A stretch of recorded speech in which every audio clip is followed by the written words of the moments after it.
Da, las că stau și eu cu tine, să fim la același nivel.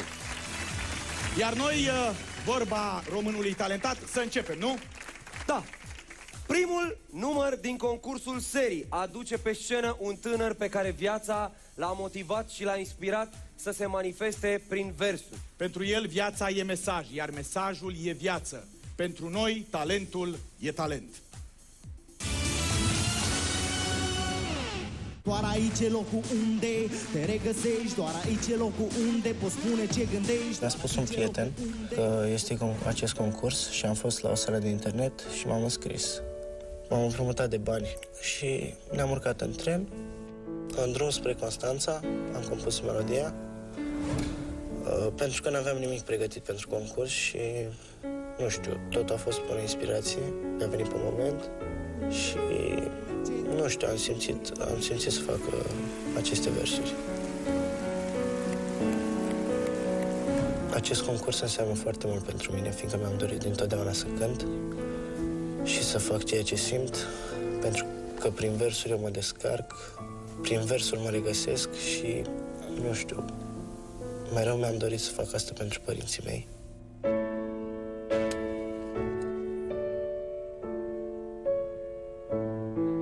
Dincolo de toată povestea asta, știi, el este hip-hopperul autentic. Pentru că hip-hopul nu e atât muzică cât este revoltă în versuri. După părerea mea, el este hip-hopperul autentic. Povestea vieții lui ne-a impresionat pe toți, dar versurile și talentul său l-au adus în semifinal. Mamă, tată, această seară este pentru voi.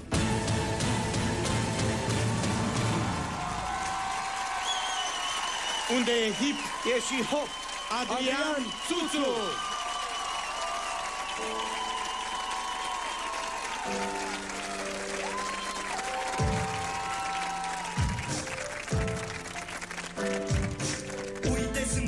Sunt pregătit să încep. În prima parte am exprimat, românii au talent.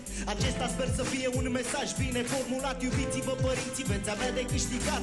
În primul rând aș vrea, mamă, să-ți mulțumesc că am primit de la tine putere să reușesc. Tată, ai fost mereu lângă mine, știu că de acolo de sus m-ați îndreptat spre bine. Aș vrea să-i mulțumesc bunicii că m-a educat. Au fost clipe grele, nu-i nimic, le-am uitat. Și zic capul sus, trebuie să fii tare, să reușești să te pui pe picioare. Nu vreau să mă plâng, Dumnezeu m-a ajutat. Mi-a dat curajul să spun prin verzi ce-am în cap. Mi-a dat voință să reușesc și pentru asta, Doamne, aș vrea să-ți mulțumesc. Totuși mă uit în jur și observ mulți care, deși au părinți, uită de răbdare. Te enervezi repede, te super, nu îți pasă și uiți că sunt singurii care se îngrijorează. Haide, spune, mamă, te iubesc pentru că mi-ai dat viață și că trăiesc. Te iubesc că tot ce faci, faci cu drag pentru mine și când recezi să mă ierți, învață-mă de bine. Știu cum e să te super când primești un sfat. Ai greșit, ascultă, lasă capul plecat. Tot ce spun ei vor să te educe. Îi vezi mereu zâmbind, dar inima lor plânge. Timpul mă rezumă, deci o să mă opresc. Toți cei care m-ați ascultat, vreau să vă mulțumesc. Voi m-ați ajutat să scriu ce gândesc și vă rog, luați mesajul ca un sfat prietenesc.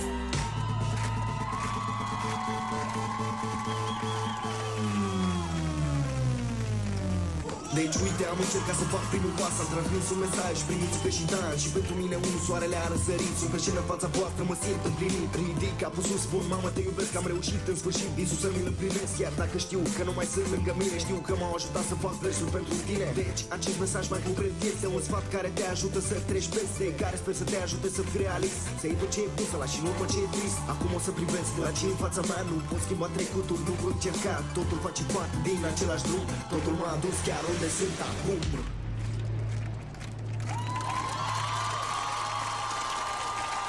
Un simplu mesaj am avut de spus. Iubiți-vă părinții!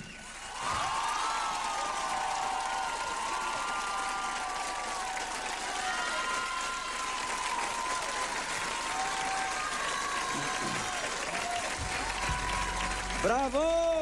Țuțu Adrian!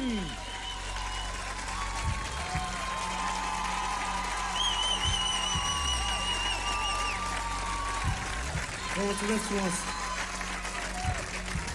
Adrian a spus un lucru foarte frumos. Iubiți-vă părinții. L-a și scris pe tricou.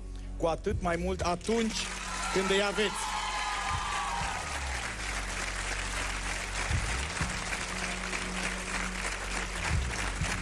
mulțumesc frumos. În momentul ăsta cu toții ne-am gândit la mama și la tata, evident. Am atât de mari emoții. Mihai, te rog frumos, salvează-mă. Adrian, mi-ai plăcut și mai mult acum. Și am să spun de ce. Pentru că te-ai reinventat, ai compus din nou, ai transmis un nou mesaj foarte important. Cred că toți tinerii din România trebuie să ia aminte. Pe lângă faptul că ai cântat foarte bine, ai și dansat foarte bine. Mulțumesc frumos. Dar cel mai important e mesajul tău. De asta eu vreau să te văd în etapa următoare. Sper să te ajute și publicul. Te felicit din toată inima. Bravo!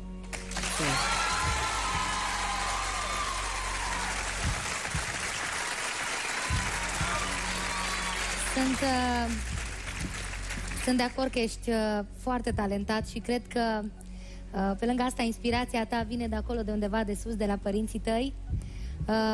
Îți susțin mesajul și să știi că eu deja te văd ca și un Eminem al României. Mulțumesc frumos.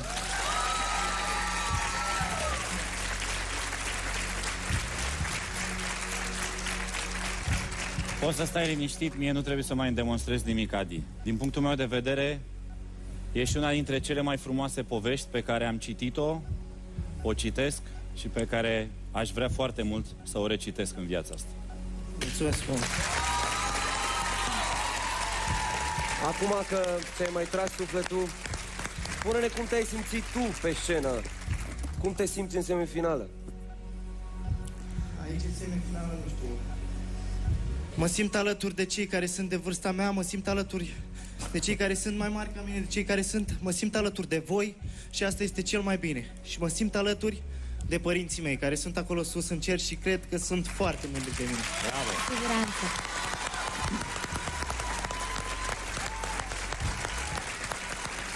Țuțu Adrian. Mulțumesc frumos! Nu, mai Aici avem mai stai mai avem să spunem Pentru că un lucru, lumea trebuie să te voteze. un lucru Nu? foarte important. Acum Este cel mai important. lucru. Îl puteți susține pe